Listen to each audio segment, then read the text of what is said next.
Marco Giacoboni, en su momento nos hemos referido a él, es director del Laboratorio de Estimulación Magnética Transcraneal, es profesor en el Departamento de Psiquiatría y Ciencia del Comportamiento, y veamos algunas de las cuestiones relacionadas con su trabajo, con su investigación.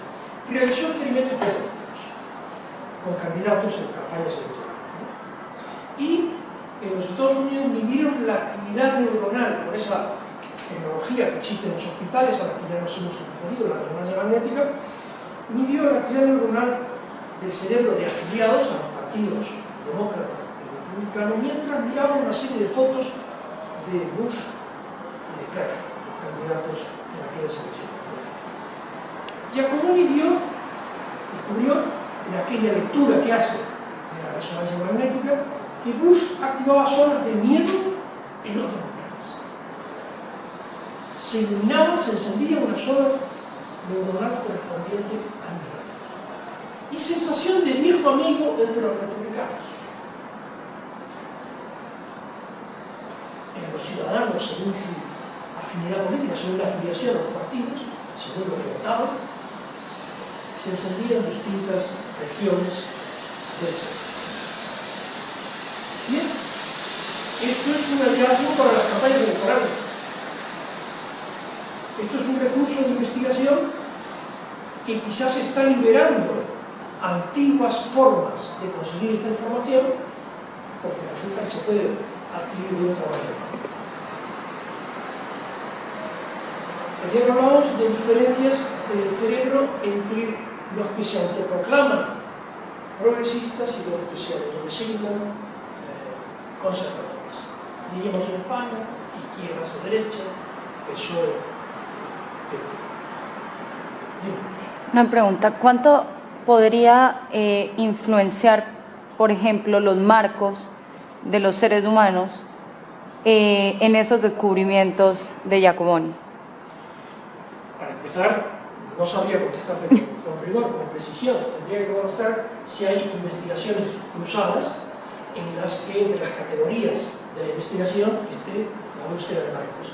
Pero seguro que tiene alguna relación. Sí, se me ocurre que debe existir algún tipo de relación, y incluso pensaría endógena entre un sistema de creencias de un ser humano y su funcionamiento neuronal, y por qué unas zonas se activan y no otras en determinadas situaciones. Claro, claro. Y yo diría que la hipótesis plausible es que ante determinados mensajes procedentes de la religión a la que pertenece, el creyente se ilumina en unas regiones que en la mía están apagadas. En mi cerebro estarían apagadas. Sí, yo creo que ahí también debe haber un debate como el del huevo o la gallina. ¿Qué fue primero, el huevo o la gallina? ¿Qué fue primero, el funcionamiento cerebral o el sistema de creencias en un sentido como sociológico? ¿Y qué influencia primero al otro sistema? Ahí no hay hipótesis, ahí yo creo que hay una evidencia. Lo primero es el cerebro. Todo nace del cerebro. Sí, pero la información, por ejemplo, con la que venga ese cerebro.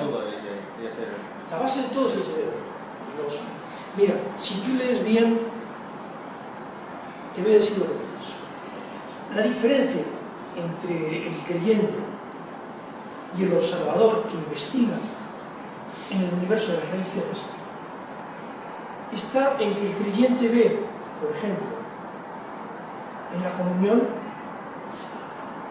un sacramento. El observador, el antropólogo, ve una metáfora. ¿Y qué pasa con las religiones? ¿Y por qué no se pueden comunicar entre sí? Por ejemplo, el Islam, el judaísmo y el cristianismo. Porque están atrapados en la lectura de una metáfora, en la lectura de lo que no es más que una metáfora. Ellos leen los textos en los que se basan sus creencias y los leen literalmente y no literariamente. Y la verdad que ellos comunican es literaria, no literaria. Los leen como una crónica periodística de algo que ha ocurrido. Lo mataron, al tercer día resucitó. No, la gente no resucita. Claro, pero sí es una verdad si lo miras desde el punto de vista de la metáfora. Entrampados como están, la leen, vuelvo a insistir, literalmente. Y es una metáfora. Todos tras una caída necesitamos de alguna manera ser el hombre nuevo, resucitar, pero eso se produce en la creencia, no en la historia. Claro, pero como las leen literalmente, no hay modo de comunicarse entre unos y otros. Pero también, y voy a hablar a título personal, yo por ejemplo no soy creyente de ninguna religión, pero sí tengo un sistema de valores y creencias, si se quiere ético o moral, con el que me manejo en la vida, digamos, que no obedece a ningún tipo de religión o nada de eso, además porque no fui criada dentro de una, entonces tampoco podría decir que tengo como esa influencia. Pero no sé hasta dónde ese sistema que yo tengo, que tampoco sé exactamente a qué obedece o cómo se me instaló a mí en el cerebro, dónde empieza la actividad neuronal y después se activa el sistema de creencias, o si es ese sistema de creencias el que activa esa determinada actividad neuronal. Lo primero son las neuronas. Claro, pero mi pregunta es, ¿será que vienen de cero? Eso no lo sé. Lo primero son las neuronas, pero no te olvides que hemos anulado la diferencia entre el tú y el yo. Todos los antepasados están dentro de nosotros. Y tú perteneces a una cultura y a una lengua que existían en Colombia antes de llegar tú al mundo. Tú te has incorporado a ella. Y con ella se han incorporado a tu vida una serie de supuestos que seguramente no se te ocurre discutir. Porque, como decía Nietzsche, el lenguaje nos da en buena medida las soluciones de todo. Sin darte cuenta, el lenguaje se ha metido en tu vida, porque sin el lenguaje no hay ser humano, ¿no? Y te ha dado ya una versión del mundo. Para empezar, el mundo se divide entre los nativos y los extranjeros. Tú eres colombiano. No, por ejemplo, yo eso lo comparto, sí. Incluso en lo más básico. El niño nace y crece con una idea totalmente instalada, por ejemplo, de que a los padres hay que quererlos. Pero tú puedes no querer a tus padres. Tus padres no, a lo mejor no son personas que a ti te parezca que puedes creer o que te salga a quererlas. Eso también puede pasar. Pero hay una idea que también supongo que se transmite a través del lenguaje, de los hábitos, de las tradiciones, de que a los padres siempre hay que quererlos independientemente de lo que ellos representen como seres humanos. Solamente la figura de los padres hay que quererlos. Y eso puede no ser así. Esto es una realidad, por el genético, por ejemplo, en el pollo, cuando el pollito nace, sale desde el huevo, que tiene una acción que recuerda la primera imagen que ve. Por eso es el genético. Impronta, se llama impronta. Impronta, aunque no sé efectivamente en español. Por eso en los niños también, que recuerda la figura de sus madres, como que ve todos los días, que la figura de sus padres. Aún con madre de imagen más clara, como lleva más tiempo que el padre. Y sí, no sé, a mí me parece toda una incógnita muy grande. Bueno, en clase no siempre damos soluciones, a veces damos incógnitas, damos problemas y no tenemos la respuesta única, ¿no? Nos hemos acostumbrado, a nuestra cultura, que son chinas, a que todas las preguntas verdaderas, es decir, las preguntas que tienen que ver con valores y con los fines últimos de la vida, tienen una respuesta, la única, la verdadera, y el resto son falsas. Esto no es verdad. Esto no es verdad. No es verdad. En España no estamos de acuerdo en casi nada, pero tampoco en dónde empieza la vida, cómo debe terminarse, si eutanasia sí, eutanasia no. Para los problemas fundamentales del ser humano no hay una. Hay muchas. ¿Cuál es la verdadera? ¿Para qué? ¿Cuál es la verdadera? ¿Para qué? La religión tendrá que ser una, la suya, y las demás son todas falsas. La cree el Islam, la cree el cristianismo, la cree el judaísmo. Probablemente la creyó en tiempos y con rigor religioso, el marxismo. La religión a los occidentales son incompatibles o como sea. Es que en China, por ejemplo, y en misma clase puede ser uno para el taoísmo, uno para el budismo, uno para el confucio, que puede confundar y todo. Pues yo creo que hay una sabiduría que nos toca aprender. Yo ya la he aprendido, porque veo que el mundo no funciona como quieren las religiones, como quieren los dogmas, sean los dogmas de la religión, los dogmas de las ideologías.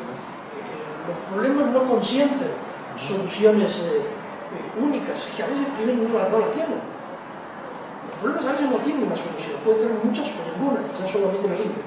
Y las preguntas últimas sobre el ser humano y la naturaleza del ser humano y lo que se puede o no hacer en la vida, no hay una respuesta única. ¿Y sabéis quién fue el que lo descubrió esto? Probablemente nadie se dio cuenta y por eso no lo quemaron en una hoguera. Nicolás de Maquiavelo. Nicolás de Maquiavelo es el primero en la historia de las culturas, al menos en Occidente, no sé si hay ejemplos en Oriente, que se dio cuenta de que no había un solo sistema de valores, como se creía en la Edad Media europea, obviamente cristiano. ¿No? Él ve que hay dos sistemas de valores, y le llama el cristiano y el pagano. ¿Qué? El pagano, de la época del Imperio Romano. Sí, la ambición política, el deseo de fama, de nombradía, de riquezas, son valores paganos. Y dice, y los dos son igualmente verdaderos. Lo que pasa es que son incompatibles. Y uno elige. Esto, que pudo ser una conmoción en aquellos años, pasó desapercibido. Esto es un dualismo que se opone al monismo, es decir, una solución para ¿En la época del siglo XVI? Pensaba en otra cosa. Maquiavelo, siglo XV. Sí, siglo XV, 1400. ¿Pagano es un siglo XV? Pagano es un término que él adopta de la cultura pagana, de la época de la lujuria, de los excesos. Del siglo II o III aproximadamente, ¿no? Sí, el Imperio Romano. Y ese dualismo, los dos sistemas de valores, en nuestro tiempo se abre a muchos otros sistemas. Por eso decimos que en nuestro tiempo, nuestras sociedades occidentales son sociedades no del monismo, sino del pluralismo filosófico. El pluralismo filosófico. A un mismo tema, el cómo morir, hay varias alternativas, ni una ni dos. ¿Cómo vivir? Bien. ¿Qué perseguir en la vida? La santidad, la riqueza, la sabiduría, la excelencia del deporte, yo qué sé. Tantas. Y son todas verdaderas. Esto para la Iglesia Católica, para las iglesias protestantes, para el Islam, para el judaísmo ortodoxo, es algo que no funciona. No termina